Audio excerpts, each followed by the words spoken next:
So up next, we're going to talk about calculating grain servings. Since you have daily and weekly grain requirements, it's important to know how to determine how a grain item contributes to meal pattern.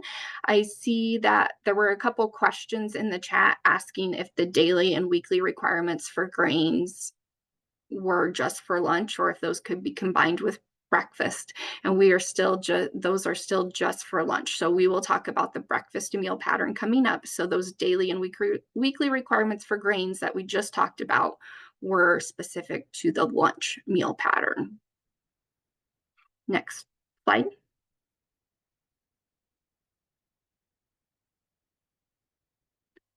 On page 26 of your handout packet, you have the grain breads chart. So this is the chart that's used to determine how a grain item contributes to meal pattern. It's divided into 9 different groups, groups A through I, listed down the left-hand column. So go ahead and pull it up because we are going to talk about the grain breads chart a little bit. Grains are credited as ounce equivalents instead of servings, and the weight of the grain determines how much is required to be served. So that's why this grain breads chart can be helpful. Groups A through I are listed down the left-hand side, and the grain items are listed in the middle.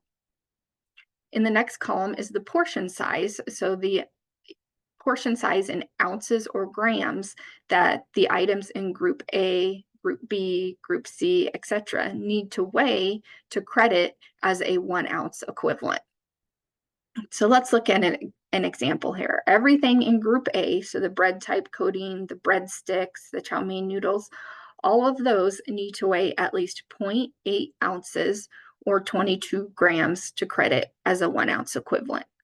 And Group B, everything in Group B, the bagels, the batter type coating, biscuits, breads, hamburger and hot dog buns, so on and so forth down the list, need to weigh at least 1 ounce or 28 grams to credit as a 1 ounce equivalent. Group C, everything in Group C needs to weigh 1.2 ounces or 34 grams to credit as a 1 ounce equivalent. Now in Group C, if something weighs 0.9 ounces or 26 grams, it credits as a 3/4 ounce equivalent. If it weighs 0.6 ounces or 17 grams, it credits as a 1/2 ounce equivalent. And if it weighs 0.3 or 9 grams, it only credits as a 1/4 ounce equivalent. You'll notice as you compare the weights as you go down the groups, so Group A, B, C, as you go down the list, the food items need to weigh more to credit as a 1 ounce equivalent, and that's because you're adding more ingredients to these products. So other ingredients besides grains are being added to these products, and they need to weigh more to credit for that 1 ounce equivalent of grains. Let's look at a plain cookie in Group C. It needs to weigh at least 1.2 ounces to credit as a 1 ounce equivalent of grains. Whereas if you look at cookies with nuts, raisins, and chocolate chips in Group E, that cookie is going to need to weigh at least 2.4 ounces to credit as a 1 ounce equivalent. Next, I want to draw your attention to Group H. For rice and pasta, at least half a cup of cooked rice or pasta credits as a 1 ounce equivalent of grains. So just remember, if that's your only grain for the day, grades 9 through 12 would either need a full 1 cup portion of rice or pasta to get their 2 ounce equivalents minimum for the day, or you would need to serve an additional grain in order to get to your 2 ounce equivalents of grains for grades 9 through 12. The other thing I wanted to say about this is you have to always round down to the nearest 4th grain, 4th ounce equivalent serving. So for example, we were just on Group E looking at that cookie. If that cookie weighed 2 ounces, you wouldn't be able to credit it for 2 ounces. You would need to round down to the 3/4 ounce equivalent. So you have to always round down to the nearest 4th ounce equivalent if you're between weights on the chart. Next slide.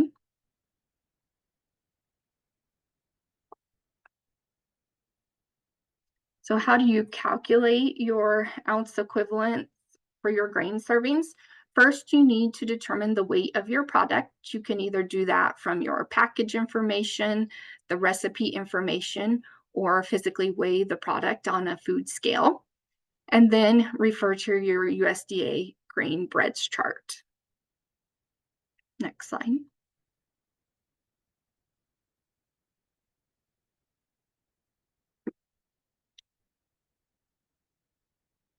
Using the package information, we have an example here of 100% whole wheat sandwich buns.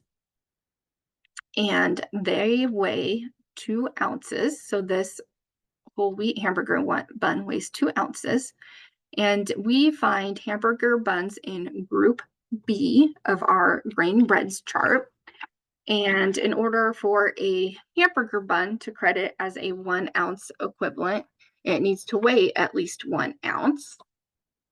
So our 2 ounce, so in this group, it's 1 for 1. So our 2 ounce hamburger bun is going to credit for 2 ounce equivalent of grains. Next slide.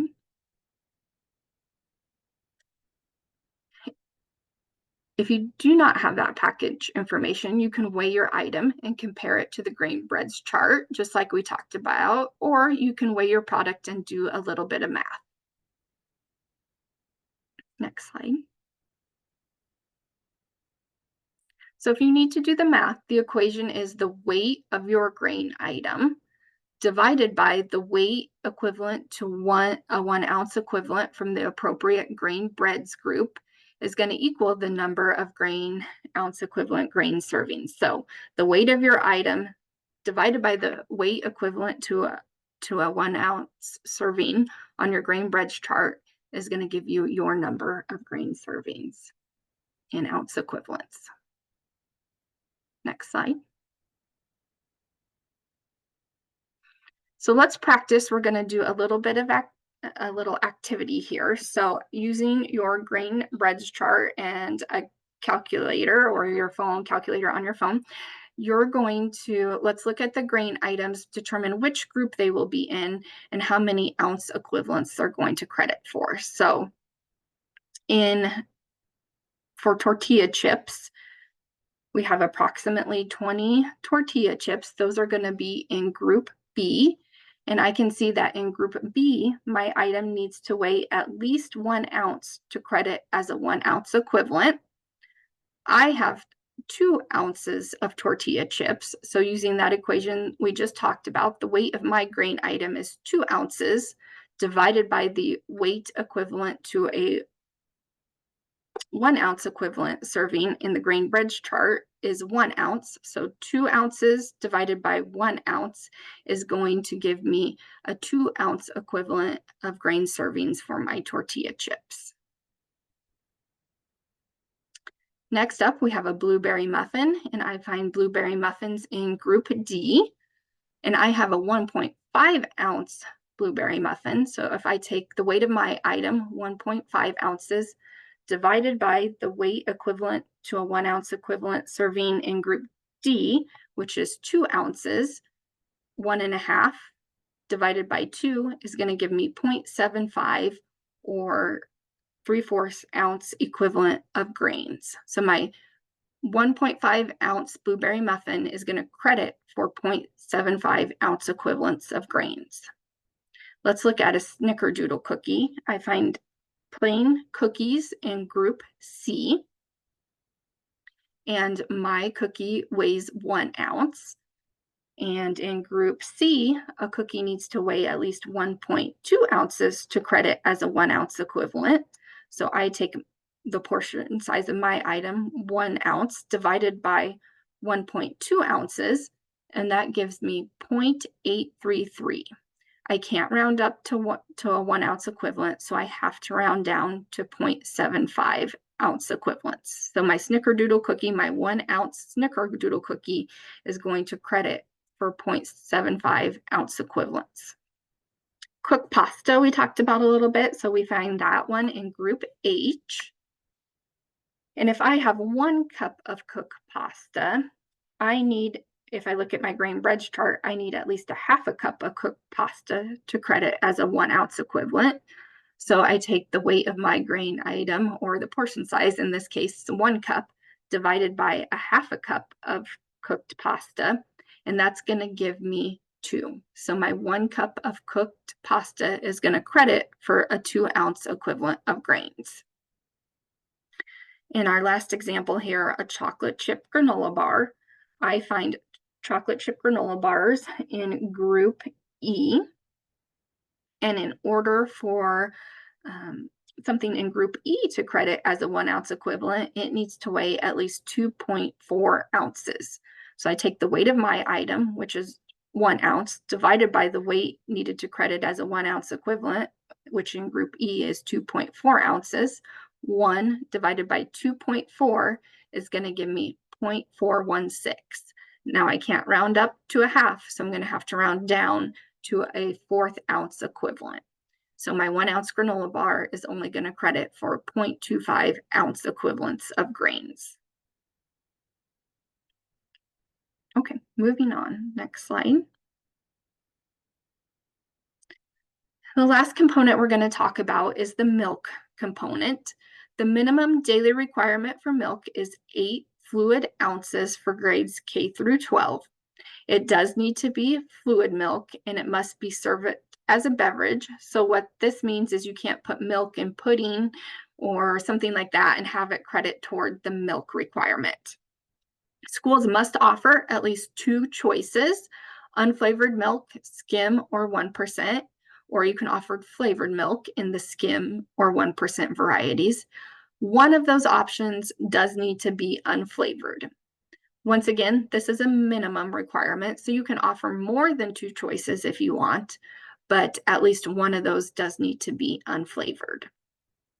And then no other beverage, so juice or water, can be promoted as an alternate to milk. You do need to have water available, which we'll talk about coming up, but you can't promote it, say, do you want milk or water? So you can't promote it as an alternate to the milk.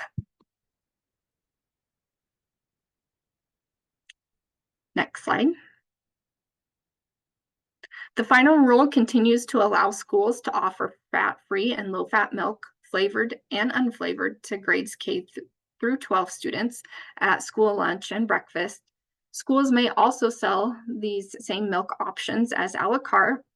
As a reminder, flavored milk offered at lunch and breakfast does need to meet the added sugar requirements by July 1st, 2025.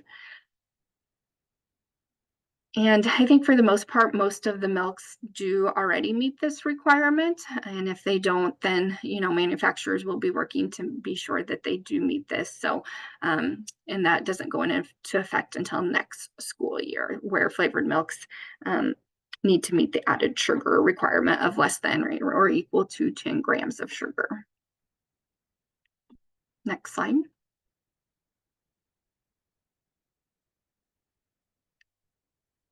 Next in your handout packet is the fluid milk substitutions. So schools may offer a non-dairy beverage that meet the USDA criteria. If a substitution is offered, it does need to have the same nutritional content as cow's milk. And that's why we've given you that handout packet. We've given you the approved varieties that do meet the same nutritional content as cow's milk. So in order for it to do that, it has to have a certain amount of calcium, protein, vitamin A, D, magnesium, phosphorus, potassium, riboflavin, and B12. There are unflavored and flavored options listed in your handout packet. If a student is lactose intolerant, it's not listed on here, but you can offer a lactose-free variety of milk that would also have the same nutritional content as cow's milk. It just doesn't have the lactose in it. So you can offer lactose-free milk as well. You cannot offer juice or water as a replacement. And if you need something outside of these milk substitutions, so you'll notice things like almond milk are not listed on here. If a doctor has ordered, a specific milk, such as almond milk, then you would need to have that medical statement on file to let you go outside of meal pattern. Next slide. There is also a water requirement. Plain drinking water must be available to students at no charge where meals are served. So this is breakfast, lunch, and snack, and cups are required to be available. So typically we see cups available at the POS station.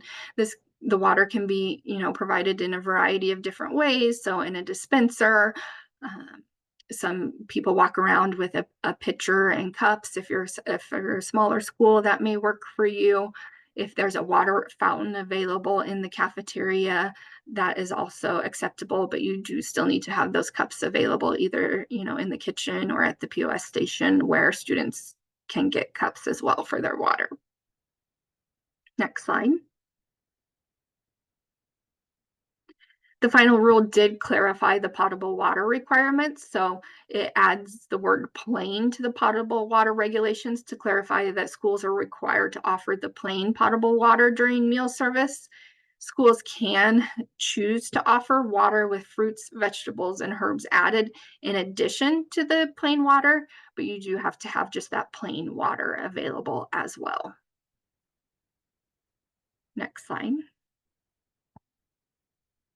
Up next in your handout packet, page 30 of your handout packet, are the non-creditable menu items. So these are items that can be served to add variety or improve acceptability. But when you do this, you do want to consider the quantity and frequency of offering these items, as they are going to impact your nutrient content and increase your food cost. So some examples of these non-creditable menu items would be things like condiments, non-grain chips, so just plain potato chips or Funyuns or Cheetos, bacon, pudding, gelatin. Those are all non-creditable menu items. When we're thinking about these, we need to also consider, USDA always says to consider if it's reasonable and necessary to offer these. So if you're having, hamburger and French fry day and you're offering ketchup and mustard, then yes, obviously it would be reasonable and necessary to offer things like, ketchup and mustard, other condiments to put on your hamburger and to dip your French fries in. Now, is it reasonable and necessary to offer pudding and gelatin on your fruit and vegetable bar every day? The answer to that would be no, right? We're just increasing our nutrient content and increasing our food cost. Those do not contribute towards meal pattern, credit towards any of the components. So that would not be reasonable and necessary. Now, if you're occasionally having, a fun promotion day, then maybe that would be okay. It would just just depend on the situation, but it shouldn't be an everyday thing that you are doing that.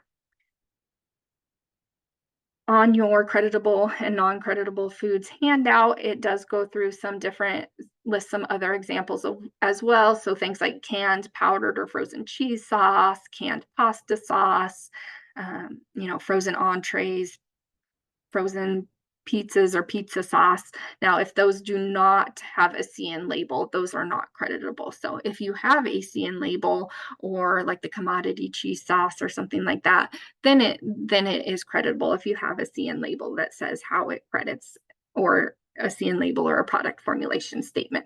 If you do not, if you've just, went to a store and bought this frozen pizza and you don't have that information, then you cannot credit it unless you have a CN label or product formulation statement on file.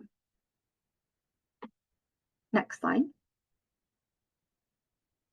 Up next, we're going to go through a few examples. So crediting, the first thing we're going to talk about is crediting combination foods. The first one we're going to look at is a cheeseburger on a bun, and then we'll look at homemade lasagna. Next slide.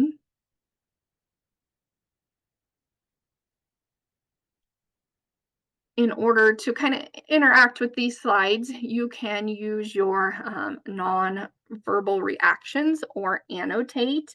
And with the probably want to use annotate if you can. If you can't, you can give me a nonverbal reaction. But in order to get to that, if you're using annotate, you'll click on the view options button at the top of your screen and select annotate from the menu. Another bar will appear where you can select an interactive option on the screen. So like text, draw, or stamp. I like stamp, and that's probably going to work the best on these examples. So let's go to the next slide and I'll show you kind of what we have here.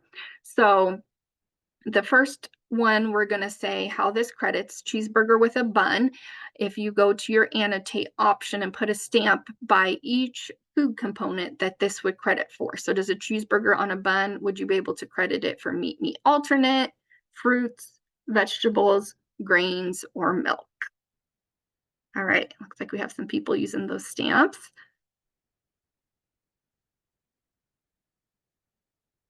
I'll give you just a few minutes to find that and mark on this. And if you can't get yours to work, that's fine.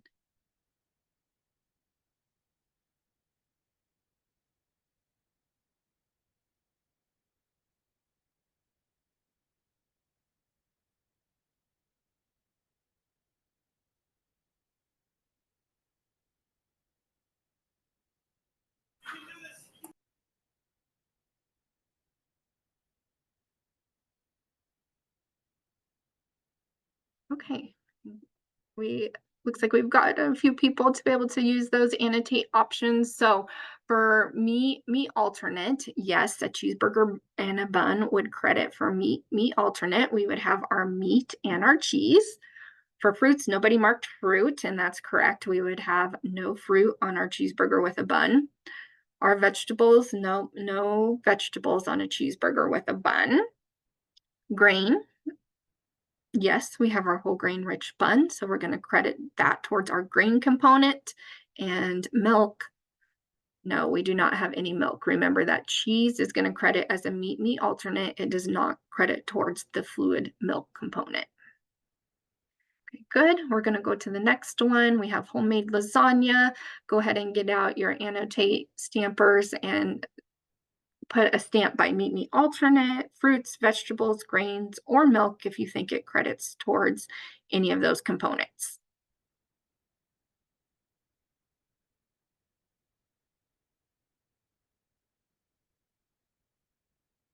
And once again, if you can't get it to work, that's okay. Just follow along.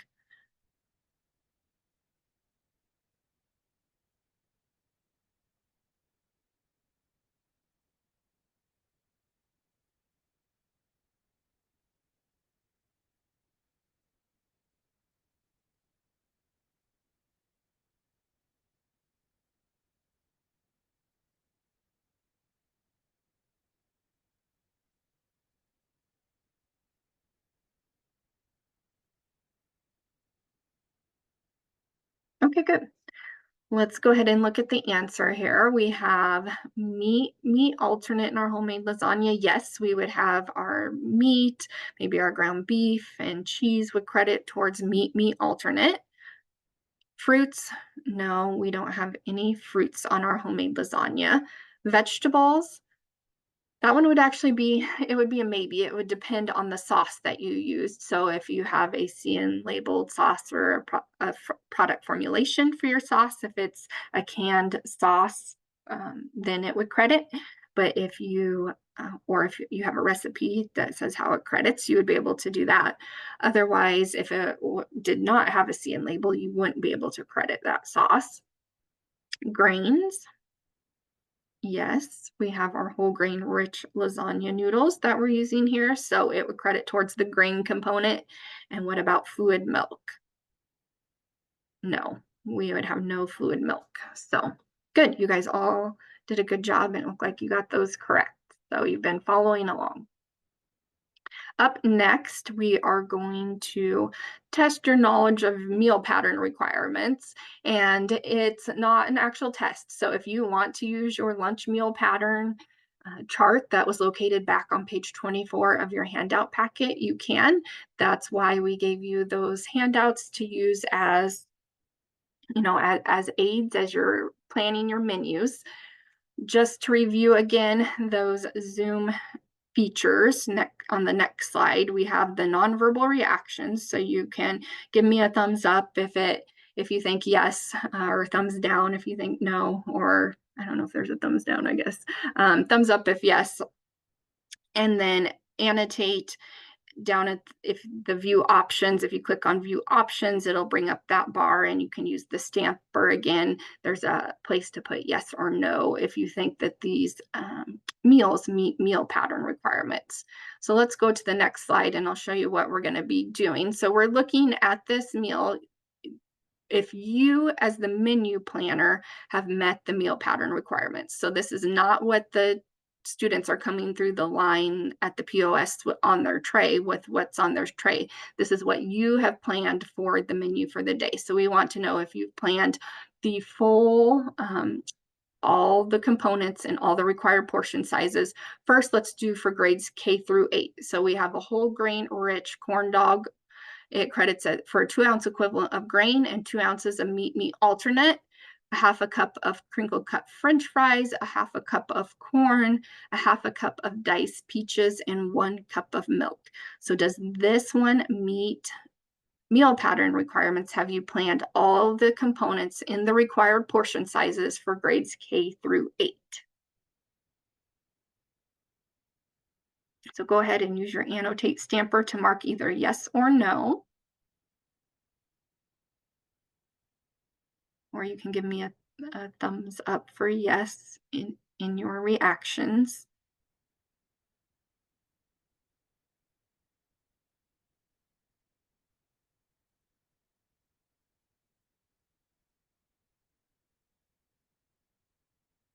Okay, I'm seeing lots of yeses, and I agree. This one for grades K through 8, yes, you've planned all the components in the required portion sizes. So let's clear this and let's do for grades 9 through 12.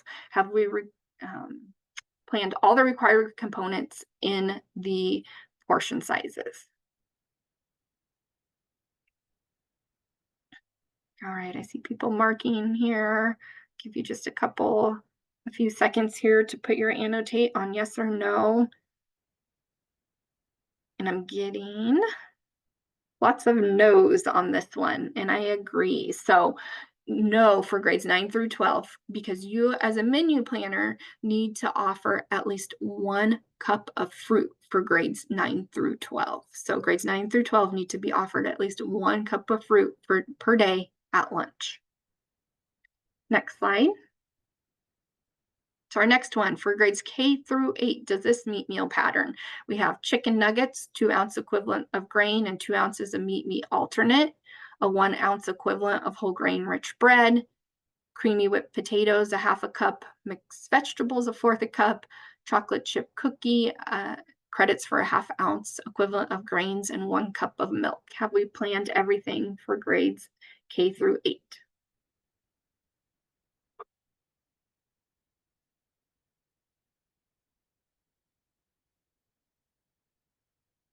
Lots of people putting stamps on, and everybody has said no, that it does not. And that is correct. It does not. We are missing a whole component here. We're missing the fruit component. So, of course, for grades 9 through 12, we're still going to be missing that fruit component.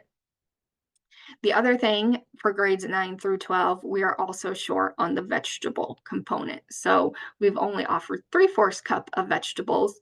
And for grades 9 through 12, we need to offer 1 cup of vegetable for grades 9 through 12. So 2 things we're missing on grades 9 through 12. Next slide. Okay, for grades K through 8, we have nachos with meat and cheese. 1 serving equals a 1-ounce equivalent of grains and 2 ounces equivalents of meat alternate, a half a cup of corn, a half a cup of black beans, 1 apple, and a cup of milk. Does this meet meal pattern? Did you, as a menu planner, plan all the required components in the correct portion sizes?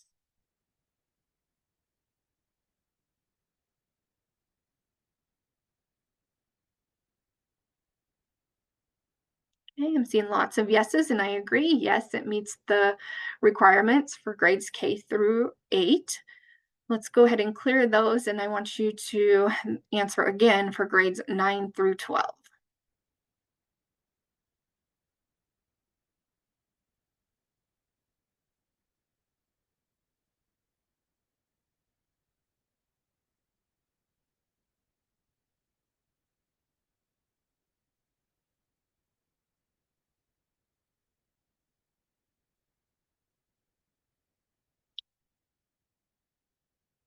Mostly no's on this one, and I agree. For grades 9 through 12, you're actually short on that grain requirement. So remember, daily grades 9 through 12 need a 2-ounce equivalent of grains and 2 ounces of meat alternate. So we only have 1 ounce equivalent of grains here, so we are short for grades 9 through 12. We have not planned enough grains to meet the daily requirement for grades 9 through 12. Good job. Last one, our next slide here. We have a sack lunch. So they're going on a field trip. We're providing a sack lunch. And in that sack lunch, we have a deli sandwich, baked chips, baby carrots, a fruit strip, and milk. So for grades K through 8, have we met the meal pattern for grades K through 8?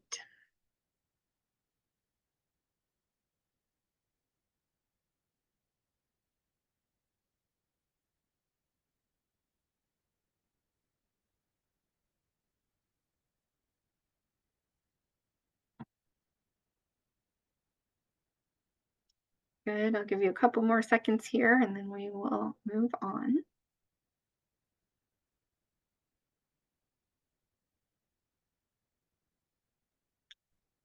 So I'm getting mostly no's on this one, and I agree. We're missing the fruit component. The fruit strip would not credit towards the fruit component. So we're missing fruit. And then the thing about field trips, so it's not going to meet requirements for K through 8 or 9 through 12. And the thing about field trips is there is no offer versus serve. So you have to send all components in the full portion sizes when you're sending a sack lunch for field trips. So you would need to send, your full fruit component, your full vegetable component. So for grades 9 through 12, you need to send a full cup of fruit and a full cup of vegetable in their sack lunch. And also, don't forget to send milk. Sometimes I see people send juice in place of milk, and then you're missing your milk component. So send all components in their full portion sizes because there is no offer versus serve for field trips. And that's if you want to claim those meals for that day. Okay, great job, everybody. We are going to move on to the school breakfast meal pattern, and Allie's going to take over. Thanks, Erica. Okay, so up next, we're going to switch and talk about school breakfast a little bit. So your next handout in your handout packet, if you're following along, is going to be your breakfast meal pattern chart. So you can take a look at that and reference the chart as I talk through breakfast a little bit here. As always, this chart's available in your handout packets, but if you need another copy, it's available on our website. The first thing you can see on the breakfast meal pattern chart is that grades are broken down by grade groups with daily and weekly requirements, which is also similar to the lunch meal pattern. But different at breakfast, there are only 3 required components. Grain, meat alternate component is now a combined component at breakfast. Another difference is that vegetables are not required at breakfast. So let's talk through each component that is required. So as I mentioned, there's a combined component this year. The grain and meat alternate component has a 1 ounce equivalent daily requirement with additional weekly requirements. K through 5 is 7 ounces, 6 through 8 is 8 ounces, and 9 through 12 is 9 ounces. So if you were only to offer this daily requirement of 1 ounce, you would not meet the weekly requirements. Something to keep in mind as you're planning your menus. Fruit and or vegetable is a 1 cup daily requirement. Again, there is no requirement to offer vegetables at breakfast, but you can offer them and credit the vegetable towards your fruit requirements. Milk is 8 fluid ounces daily. And again, at a minimum, these 3 components must be offered, but more can be served. As you look at the chart, just like lunch, there are required grade groups, and there is overlap so that a single menu can be used for all grade groups at breakfast. A single K through 12 menu is, I would say, the most popular choice when serving breakfast. An overlap K through 12 menu, let's go through an example as you're looking at your chart of the grains. Remember, there is a daily minimum and a weekly requirement for each grade group. So if I was planning a K through 12 menu at breakfast, I would plan for a minimum of 9 grains for the week, because this is the highest level requirement for grades 9 through 12, 9 ounces per week. So to keep it simple, if you planned for 2 grains daily, you would be compliant for all grades with the daily and weekly requirements for the grain component.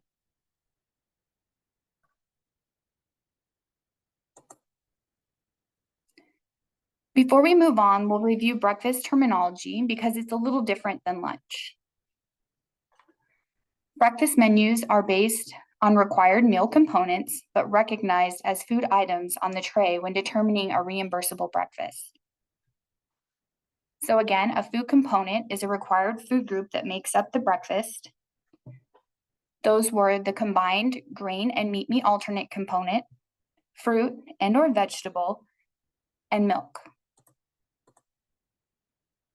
A food item is a specific food offered within the food components. So for example, 4 ounces of juice and half a cup of pears, these are the same fruit component, but they're recognized as 2 different food items on the tray. So why is this important to know? This is what makes up the breakfast meal. When planning your menu, you must offer a minimum of all 3 required food components, but the menu planner must also offer 4 food items.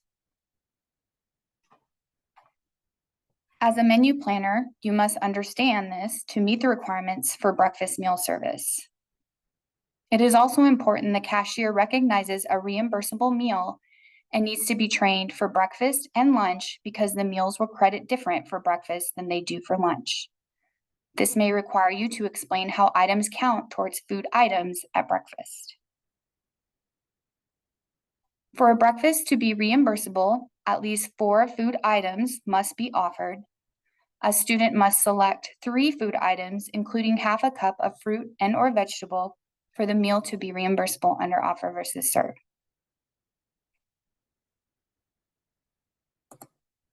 So we've talked about the components required at breakfast. We've talked about the terminology, the components and the food items. Now we'll take a deeper dive and looking at how to count each component at breakfast. So when we look at grains, at breakfast, you can serve a double portion of the same grain item and it counts as 2 food items.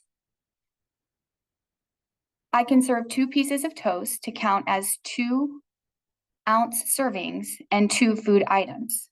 Or you can see on the screen, I can also serve a bagel that credits as 2 ounce servings, and this would also count as 2 food items.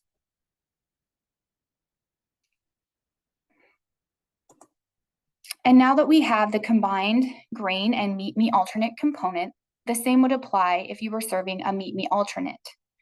So an example is a 2 ounce egg patty that credits as a 2 ounce serving. This would also count as 2 food items.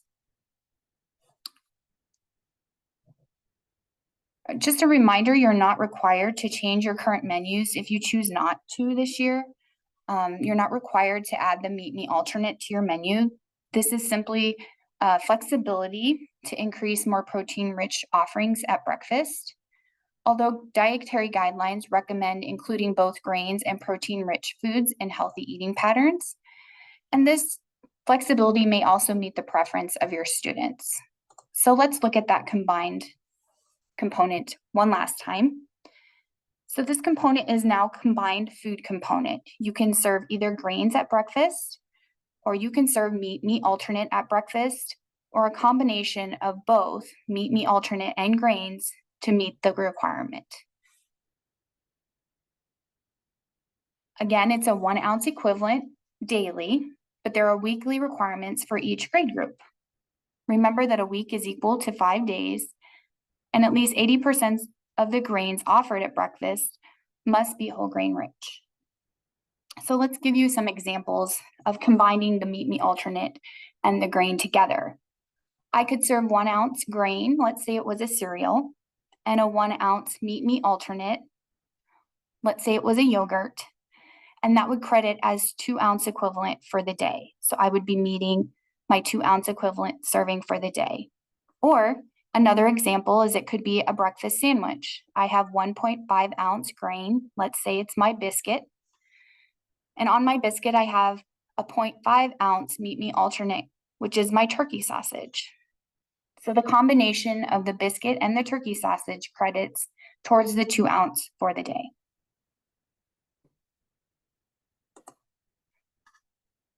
When we look at the fruit component, juices must be 100% fruit juice, and no more than half of the fruit offered per week can come from juice. So this is easy when you plan for half a cup of juice and half a cup of fruit each day. Frozen varieties should not contain added sugar, and canned fruit should be packed in its own juice or light syrup. Remember, the daily requirement for fruit is 1 cup offering. So to help reduce plate waste, we recommend offering a variety of fruits and fruit juices daily. Plan for half-cup portions and at least 2 different choices each day. For a reimbursable breakfast to be claimed, the student must have half a cup of fruit on their tray. So as the menu planner, you must allow the student to take a full cup if they want to. Again, another example, if you plan for half a cup of juice and half a cup of strawberries, the student could take both items, but the decision is up to you whether you allow them to take 2 juice boxes. Just keep in mind that no more than half of the fruit offerings during the week may come from in the form of juice.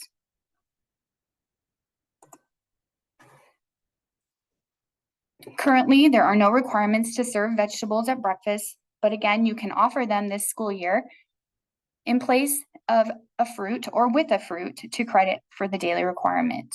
For school year 24-25 only, schools may offer any vegetable in place of fruit at breakfast with no subgroup variety requirements. You must still offer the required portion size of 1 cup daily. If you're going to add vegetables to your breakfast menu this year, just a heads up, starting in school year 25-26, schools that choose to offer vegetables at breakfast once a week may offer any vegetable, including a starchy vegetable. But schools that choose to offer vegetables at breakfast more than once a week will be required to meet at least 2 vegetable subgroups.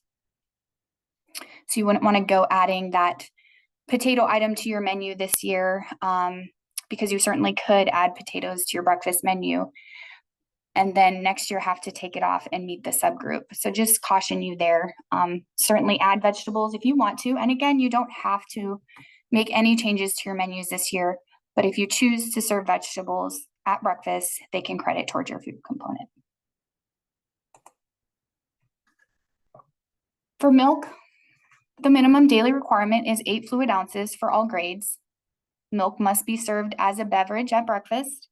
Schools must offer at least 2 choices. One offering must be unflavored milk, skim, or 1%, and you can certainly offer flavored milk, skim, or 1%.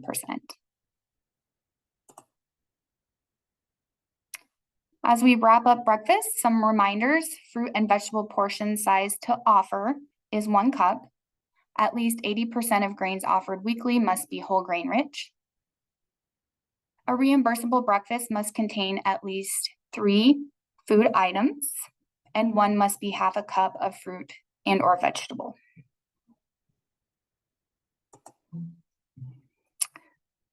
We're going to use that annotate feature again. We're going to look at some planned breakfast menus to see if they meet the meal pattern requirements. So if you want to pull up your annotate again, like Erica showed us. We're looking at this tray, and again, you're the menu planner, so this is the menu that you're planning for breakfast that day, and we're looking to make sure it meets the breakfast meal pattern.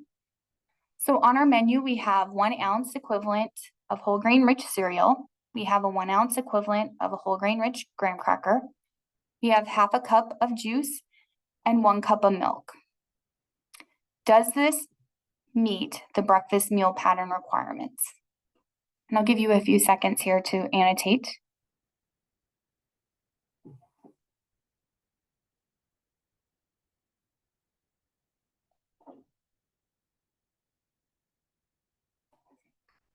And I see most of you are marking no, which I would agree with. It does not meet the planned meal pattern requirements. You would need 1 cup of fruit offered, and we only have half a cup of juice offered in this planned meal. So correct. So let's move on to the next example.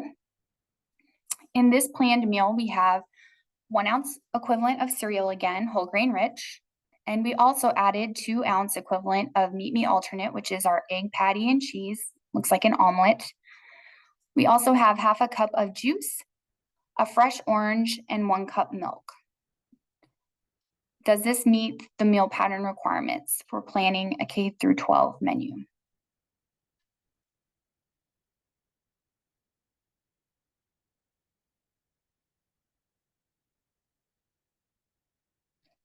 Yes, a lot of you are marking yes, and I agree with that.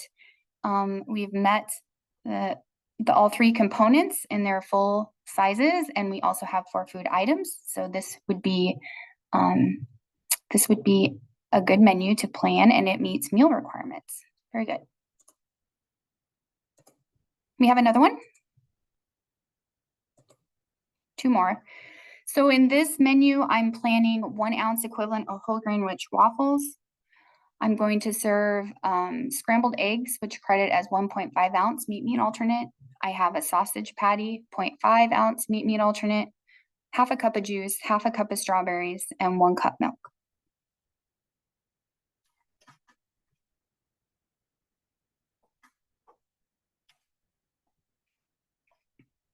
Very good. This meets our breakfast meal pattern requirements for K through 12. Good job. Everybody's marking yes. And we have one last one. This one, we are serving scrambled eggs, which are equivalent to 2 ounce meat alternate. I have 1/2 cup of juice, 1/2 cup of apple, and 1 cup of milk. Does this meet the breakfast meal pattern requirements for a planned menu?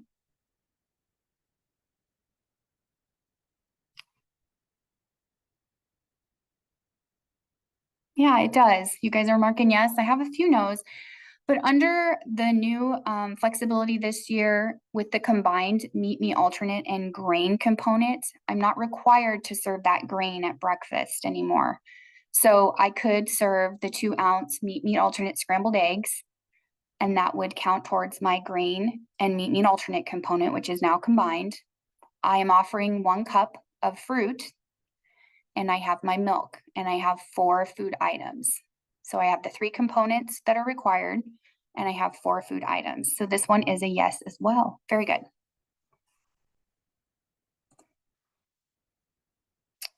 Okay. So up next, I'm going to review nutrient standards. And then also in this section, we're going to review documentation to support meeting meal pattern. So your next handout, you have a USDA nutrient standards for breakfast and lunch chart. The nutrient standards are also listed on each meal pattern, the breakfast and the lunch meal pattern on the bottom, but this chart has all the information in one chart. So if you want to look at the chart as I talk through the standards a little bit, that will be helpful. So USDA has nutrient standards for breakfast and lunch that must be met as part of the meal pattern. There are weekly average requirements for calories, sodium, and saturated fat. So not only do you have to meet the meal pattern with the food components, you also have the nutrient standards that you have to meet. These standards are listed in this handout. So during an administrative review, we will have you complete something called the dietary assessment tool, which is used to evaluate the nutrient standards. It's not necessary to track the standards if you're not using a menu database system, but to ensure your menus stay within the standards, plan menus that follow the meal pattern, meeting minimum daily and weekly requirements for food components, utilize low sodium and reduced fat ingredients, and conduct any version of scratch cooking if possible. So as you can see in the chart, the first standard is calories. There is a minimum and maximum calorie level identified for each grade group. Calories values are averaged on the 5-day week, something to remember when you're making menu changes. These values are separate, so lunch and breakfast are separate values. And pay attention to things like condiment offerings and those extra items that don't count towards meal pattern requirements, but still add to your calories to the meal.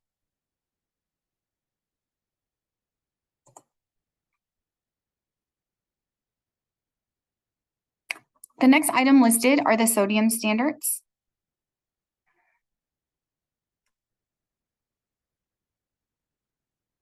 As you can see, the sodium standards are for the next 3 school years through school year 26-27.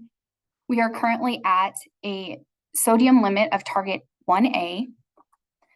Also a reminder, the sodium limits apply on average to lunches and breakfasts offered during the school week, and they apply to each program separately. The weekly limits allow flexibility for menu planners to occasionally offer higher sodium meals or menu items, provided they are balanced with lower sodium meals and menu items throughout the week.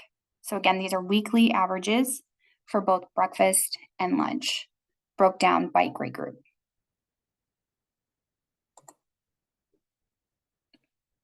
And as we move on in the chart, you can see that meals cannot contain more than 10% of calories that come from saturated fat. Saturated fat comes most frequently from animal products, such as cheese, shortenings, fat and skin off meats, those sort of things. Remember, we just talked about increasing your meat alternate offerings at breakfast as an option. So best to opt for turkey sausage and light cheeses, those sort of things will help you meet this standard. Also, the fat-free and low-fat milk has helped the industry meet this guideline. So as we wrap up, some reminders on the nutrient standards. Make sure you follow meal pattern component requirements and portion sizes for grade groups, and you'll likely stay within the ranges of the nutrient standards. Be aware of those extra items that do not meet meal pattern requirements, but still add to the nutrient standards. Meals served over a 5-day week must meet specific nutrient and caloric standards. And items that are high in calories, fat, and sodium must be limited to ensure compliance with nutrient standards. And lastly, ensure your menus are supported by documentation of the product's nutritional value through things like nutritional fact labels, product specification sheets, CN labels, and standard recipes. And that is what we are going to talk about next. We're going to discuss menu documentation. Thank you, Allie. I'm going to dive deeper into what documentation is required.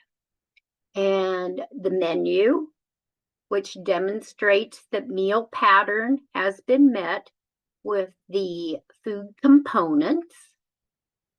We're also going to be talking about what manufacturer information is required to support that meal pattern requirements has been met. We'll be talking about standardized recipes, food safety and HACCP records. And in our Zoom Part 2 training, we will go into depth about production records. So the menu tells us that we have planned for all food components to be served. On the calendar style type menu, we want to see all food components listed. For the manufacturer information, we're talking about nutrition facts, meal pattern contribution information, standardized recipes, which Allie will be covering. We'll discuss the ingredients and instructions. And then food safety, of course, is our temperature logs and our standard operating procedures. And then, of course, our production records, which document that we've met meal pattern, we've planned for the correct portion sizes, and that we have prepared enough food for the number of meals that we're claiming for reimbursement. So let's start with planning the menu. Next slide. Well, you must meet meal pattern requirements. That includes, if you are serving breakfast, then you need a menu that indicates all food components are provided to students for each grade group. For lunch, the same applies. And then for any program, other program that you participate in, which would be if you have a pre-K program, if you operate the after-school snack program. So planning the menu to ensure that you've met the food components that are required for each program you're participating in. So next slide, we're going to talk about the meal pattern check form, which is found on page 33 of your handout packet. On 33, you will find a blank template to assist you in planning your menus and ensuring that you've not only met the food components that are required for breakfast and lunch, but as well as the portion sizes that are required. We can see we have it for breakfast and lunch, and the vegetable subgroups that are required to be met weekly for lunch. And then on page 35, 33, 34 of your handout packet is an example of the completed menu pattern check for breakfast and lunch. Now, this is an optional tool for you, but it is a good tool to use to ensure that you are meeting meal pattern requirements. I highly suggest it for our new food service directors that are with us today, as well as our experienced directors.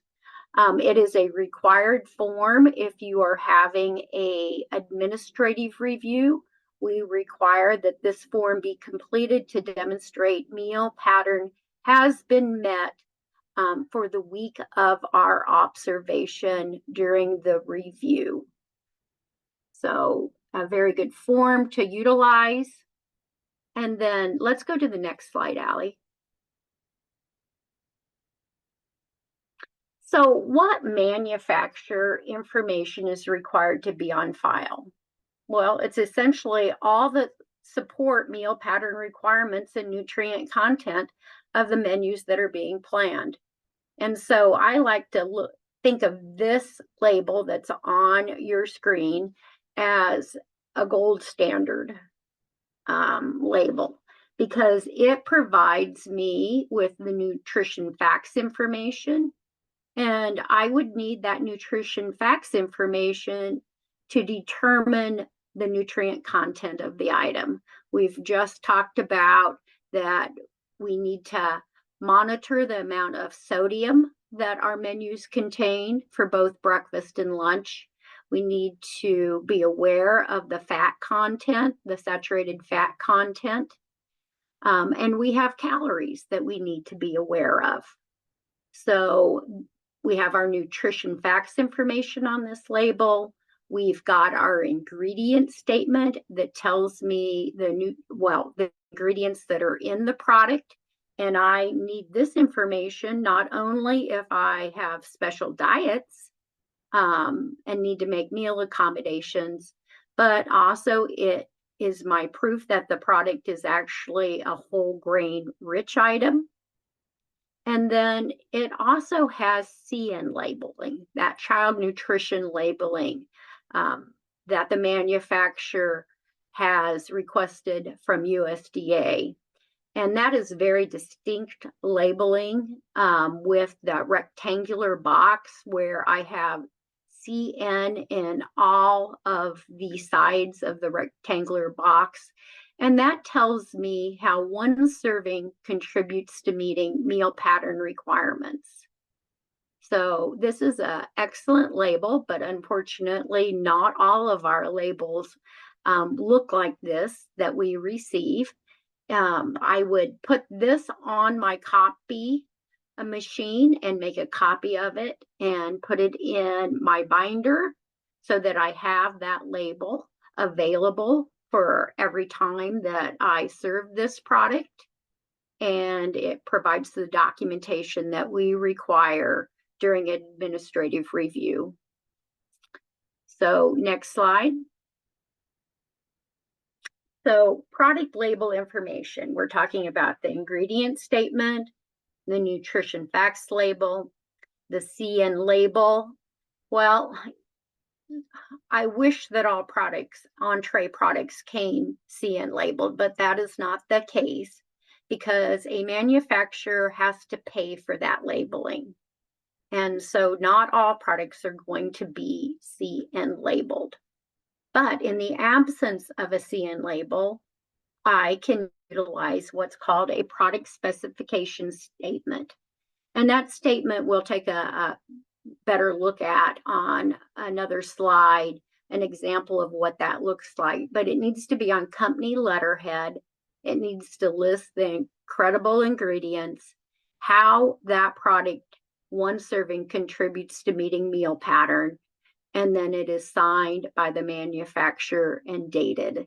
So those are the 4 types of product information labeling I need. So let's look at that ingredient statement on the next slide. Well, this is my whole grain chicken nuggets, and it tells me that the first ingredient for the breading is a whole wheat flour. So I know that it is a whole grain rich item, as Erica discussed when she talked about the information needed to identify if a product is whole grain rich. And as I've already mentioned, it's very important to have this label on hand. All of us are dealing with students that have food allergies or intolerances. And I need to ensure that student receives safe food. And so that would require me to read the ingredient label to ensure that product is safe for that student. Moving on to the next slide, our nutrition facts label identifies the amount of saturated fat in the product as well as the sodium content that I need to be aware of in the calories. And so when we talked about the nutrient standards, I need to know how that particular menu item fits in meeting those weekly requirements for sodium, saturated fat, as well as for my calories. Moving on to the next slide. We've talked about that gold standard, that child nutrition labeling. It gives me the product name, the ingredient statement, the CN logo is indicated, meal pattern, contribution. It gives me information about the product code, the authorization statement from the Food Nutrition Services, and then when it was approved, the net weight, company signature, and the inspection legend. So it is a very complete label as far as indicating how that item contributes to meeting meal pattern. But once again, in the absence of that, we need that product specification statement. But let's take a closer look at the information in that box. It tells me the specific serving size. So for this example, a 4.5 ounce chicken stir fry bowl provides 1.5 ounce equivalent of meat 1 ounce equivalent of grain, and then it indicates that it contributes a 4th cup of dark green vegetable, a 4th cup of red orange vegetable, and an 1/8 of a cup of other vegetable. So if I am planning a menu for 9 through 12 grade students, I know that this product contributes 1.5 ounce equivalent of meat, but my daily requirement is 2. It provides 1 ounce equivalent of grain, but I know my daily requirement is 2 ounce equivalent of grain. So this information tells me that I'm going to need to supplement the meat alternate and the grain in planning the menu. So important information that I need to have. The next label we want to look at is the product specification label. So in the absence of a child nutrition label, we need to request from our vendor before we purchase the item. Our first question should be, is the product CN labeled? The second question is, if it's not CN labeled, that you need the product specification sheet for the item. You need this information before you even purchase the item, because you need to know how it contributes to meeting meal pattern and how you can plan it on your menus. So the product specification sheet, once again, gives me the product name. This happens to be a chicken patty. The manufacturer is Chicken Company. It tells me that I get 158 servings per case. And then it provides me the ounces per raw portion of credible ingredient. So the raw portion per serving is 3.04 ounces of chicken. And then it provides me how it credits towards meeting meal pattern. So while it weighs 3.04 ounces, the creditable amount is 2 ounces of meat alternate. It's signed by the manufacturer. It's dated, and then I have my contact information. So we need this information as we plan our menus so that we know how our products contribute to meeting meal pattern. So that's the required documentation that we would expect to have available. I often say, if you don't know how a product credits towards meeting meal pattern, there's no way the reviewer, when they're on site or requesting information, knows. So you have to plan your menus to meet meal pattern requirements. In the absence of meeting meal pattern requirements, those meals are not reimbursable. You need to have this documentation. It is a food program with required documentation. The first is that you have to meet meal pattern requirements and that you have to have the documentation to support that you've met meal pattern requirements. So let's move to the next topic, which Allie's going to be talking to you about recipes. Thanks, Sean. So we've talked about crediting grains. We've talked about labeling. Sean just finished up with the labeling and how you can find a product label that tells you how to credit items. And so additionally, recipes are another form of creditation and how you can prove and calculate how your items are going to contribute to meal pattern. So in this section, we're specifically looking at standardized recipes. So a standardized recipe is a recipe that's been tried and tested in your facility, and it is tested for accuracy, which includes portion sizes, the crediting information, how much the recipe is yielding. A standardized recipe has also been adapted to your operation. So there's a quantity recipe, which is a recipe that serves 25 or more generally, but a quantity recipe is not a standardized recipe until you've adapted it to your operation. So it must be adapted to your operation because it might include different preparation methods. You may have different equipment at your location. So making sure that that recipe has been adapted, also adjusting those portion sizes and ingredients as you prefer. It also has the required meal pattern, compliance, and the nutrient standards on the recipe. At the bottom of this screen, we also have a link to the USDA Recipe Standardization Guide. This is a tool I highly recommend if you're standardizing your own recipes. As we talk through these steps, they also give helpful tips and step-by-step guides on how to standardize. It also has lots of useful tools in standardizing a recipe, like conversion charts and food definitions. There's also a section for student taste testing survey templates. So if you're creating a new recipe that you want to put on your menu and you're not quite sure if the students are going to like it and you want to have a taste testing, there is this little template that you can hand out with a sample of the item where the student can give you feedback. It's just a really great resource. So as we talk about standardizing recipes, another important thing that it gives you is portion control. And why would portion control be important? Well, it helps you understand the servings and the meal contribution, but it also can help you with your food costs. So as we see in this example on the screen, in my lasagna casserole, this recipe would yield 25 servings to meet the nutrient requirements. So I've standardized this recipe and we're cutting it into 25 servings. But let's say for some reason it was cut into 20 servings that day. You can see in our example that the cost would increase by 12 cents a serving, which would cost substantially more.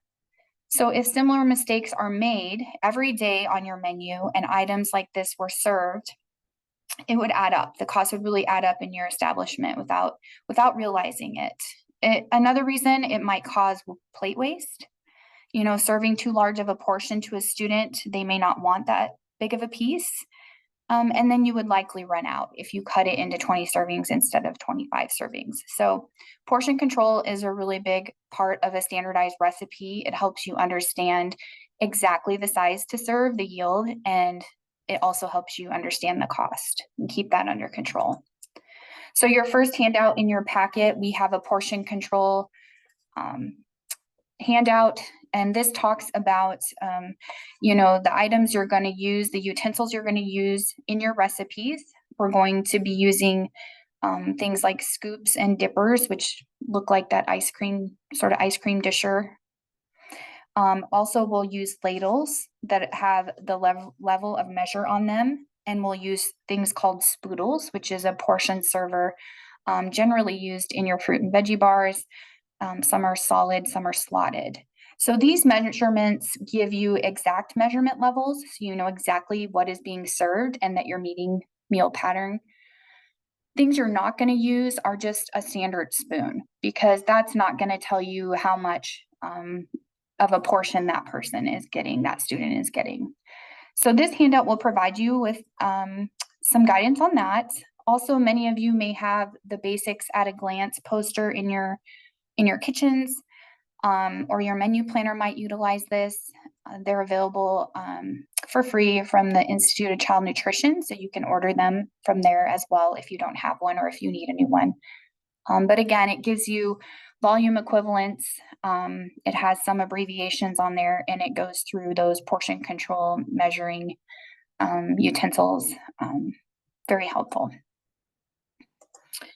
So we've talked about understanding what a standardized recipe is.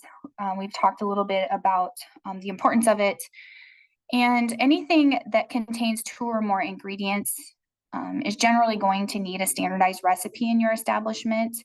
So creating this recipe, again, will save you time and energy in recording on your production record. It also ensures that every time the item is on the menu, it's the same high quality product with the accurate portion sizes, and it's meeting meal pattern contributions. All recipes should include ingredients and products used along with the instructions for preparing that, which we'll talk about here next. But as you look at the screen, we have a couple different examples of a lunch tray, and you can go through that and decide. Let's look at the first tray. So we have a cookie, and unless your cookie has a CN label that Sean talked about, or you're using the grain chart to figure the crediting. If you're not using those two items, then you would need a standardized recipe for that item. So that's a good example of something that would potentially require a standardized recipe. When we look at the apple, an apple wouldn't necessarily need a standardized recipe because it measures cup for cup. So I can measure the volume, it's one ingredient, it's just the apple. The same goes for the milk. We wouldn't need a standardized recipe for a milk because we know the volume because it's one ingredient, it measures cup for cup. When we look at the next item, we have a mixed vegetable medley on there. It looks like maybe cauliflower, some red pepper, broccoli. This item appears to be cooked. So for that reason, you would need a standardized recipe. You would need to know how to cook it. And then also for crediting the dark green and the red orange components of the vegetable, the sub-vegetable groups, you would also need a recipe. The same goes for a sandwich. So this looks like maybe a ham sandwich, but a peanut butter sandwich, a sub sandwich, anything like that, you would need a recipe. So this would be a recipe for one. So you would show what makes up the sandwich, 2 slices of bread, what amount of protein is going on that sandwich. And then you would also have in there how it contributes to meal pattern. When we look briefly at the second tray, again, we have that lasagna example. This, of course, would need a recipe. I need to know how to cook it. I need to know how to cut it. I need to know the ingredients that go into it that contribute to meal pattern. Your dinner roll might have a CN label, or you could potentially use your grain chart to figure the crediting on that dinner roll if it was like already cooked and maybe a frozen item that you thawed. If you were making the roll from scratch, again, you would need a standardized recipe if you were making in-house dinner rolls. Something like a side salad that I see next to the lasagna might be something that I got from the fruit and veggie bar, and of course would not need a standardized recipe because I'm choosing those items off the fruit and veggie bar. And then on our last tray, we go through a few examples. Of course, the corn is a single ingredient, and I mentioned that items containing 2 or more ingredients would need a recipe, but the corn is going to be heated. And so again, you're going to need to know what temperature to cook that to, what temperature to hold it at. So that would require a standardized recipe in that case. The same would go for your rice. You may get rice that's already cooked and frozen, but I would need to know in a standardized recipe the instructions on how to reheat it and what portion to serve. The fresh fruit, the strawberries and the cantaloupe likely came from our fruit and veggie bar, the same as the side salad. But something like the tacos that are in the last tray on the bottom, I would also need a standardized recipe. How many tacos are we serving? 1 or 2? That would depend on the grade group and the requirements.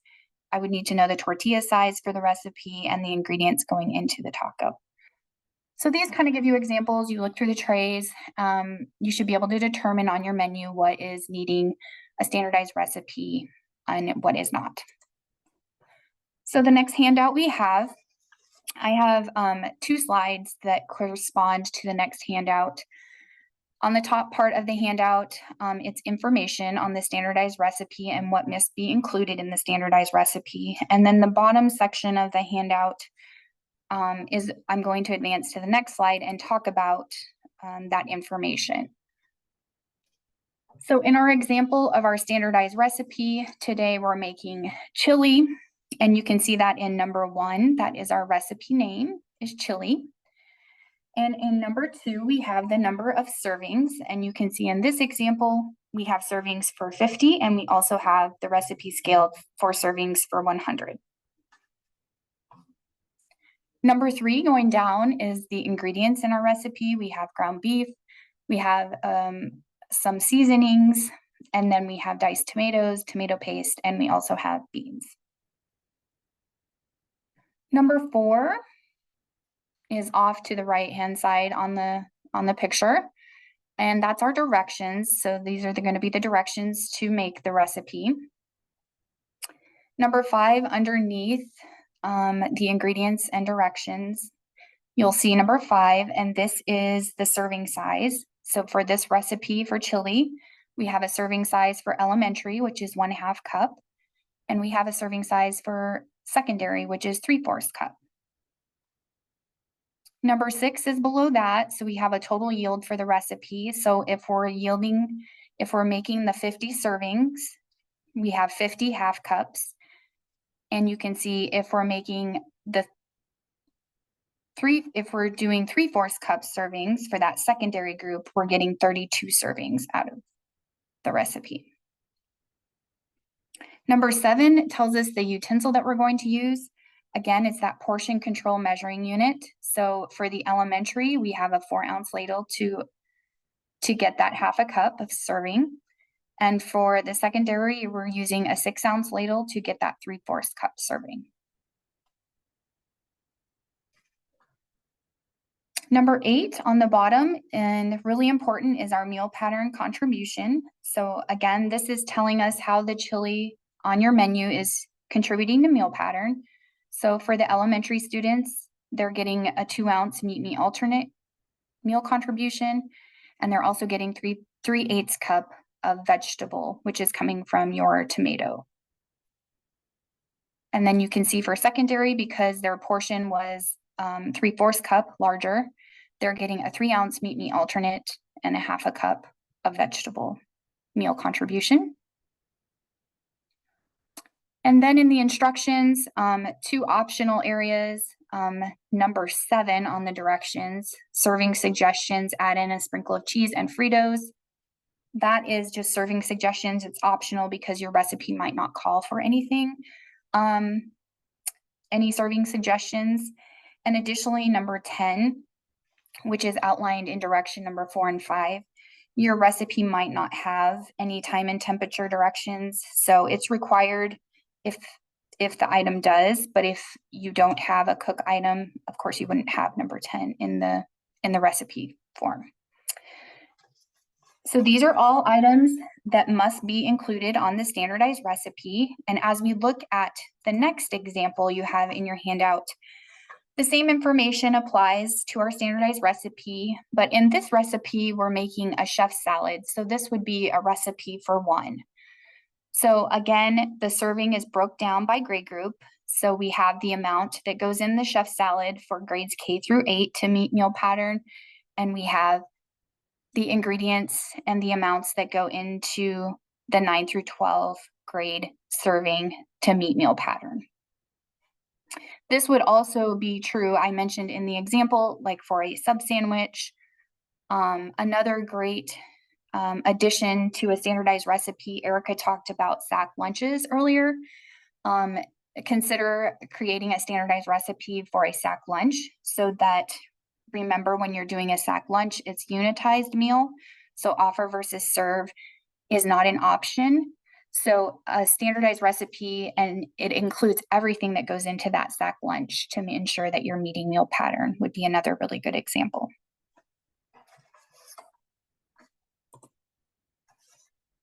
So the steps in standardizing a recipe, review your recipe carefully. Make sure you have read through everything, you're checking all the ingredients, you have the amounts included, and the directions are detailed out. Make sure you prepare the recipe in small quantities. That's how you're going to test it and adjust it to your establishment. You want to weigh and measure the amount of product to be placed in each pan if that's appropriate.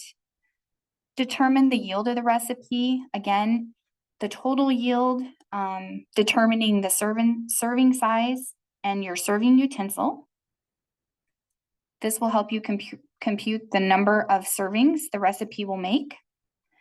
Evaluate the recipe, calculate the meal pattern contributions, retest if necessary. Oftentimes when you're standardizing a recipe, you'll get it to a point where you no longer need to test it, but only after several attempts of testing it in your facility. And then additionally, adding that additional information, that HACCP information, if it applies to the recipe. We also provided in your handouts a blank form. This is optional to use this form when making a standardized recipe, but it's very useful. because it will ensure that you have all the required information on there. This is also available on our website and is a fillable form, or you could certainly take the handout and write on the recipe card and to create your standardized recipe. The next handout is a resource page that we've provided you. There are several places you can go to get standardized recipes, meaning they have the ingredients and the directions, the HACCP information, and the meal contributions. Again, you would want to test them in your facility before making them for meal service. But it's not necessary for you to create the standardized recipes on your own. There's many resources available that have recipes already. So be sure to check that out. And of course, when it comes to recipes and your labels, even your special diet information, all the things that we've talked about today, how everything contributes to meal pattern, keep them organized in binders.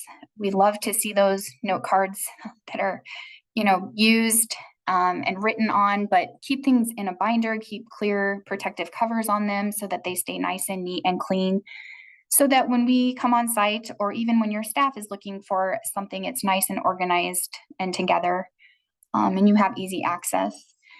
Just keep in mind, if you're keeping any information on your computer, to make sure it's backed up. You would hate to lose all that information if it was only online. So just keeping it backed up as well, and keeping maybe a paper copy.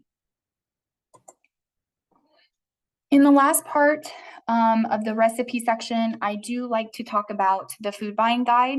This is an essential resource for yield information and crediting information for a lot of the foods used in the child nutrition programs. In the food buying guide, you can find yield information for the common foods used.